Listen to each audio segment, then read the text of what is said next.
পৃথিৱী যে ঘূৰণীয়া ই প্ৰমাণ কৰিছে যিমানে ঘূৰাই থাকে টাইট নহয় পৃথিৱীৰ মানুহবোৰ তেনেকুৱাতো পৃথিৱীখন ঠিকেই ঘূৰি আছে মানুহবোৰ টাইট নহয় কিন্তু মানুহবোৰ সদায় ঢিলাই হৈ থাকে আৰু মোৰ পেণ্টটোও ঢিলা আজি কি পেণ্ট এটা আনি দিলে মই ডিৰেক্টলি মুম্বাইৰ পৰা গুচি আহিলোঁ গুৱাহাটী শ্ব' কৰি পেলাই ইয়াত আহিলোঁ তাৰপিছত বেগত দেখিছোঁ কাপোৰে নাই যিবিলাক কাপোৰ আছিলে চব ধুবলৈ দি দিলোঁ আকৌ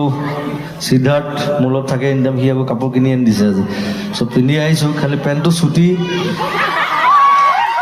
সিদ্ধাৰ্থে কৈছে বোলে আজিকালি বোলে চুটি পেণ্ট পিন্ধে বোলে কি এংকল কিবা বুলি ক'লে নাম এটা আই ডোণ্ট ন' দেট এংকল কি হা অঁ এংকল লেংথ মোৰ অভ্যাস নাই পিন্ধাবোৰ সেইকাৰণে অকণমান কষ্ট পাইছোঁ টানি আছোঁ সেইকাৰণে জাষ্ট কমফৰ্টেবল ডোণ্ট ৱৰি খুলি নাযায় চিন্তা নাই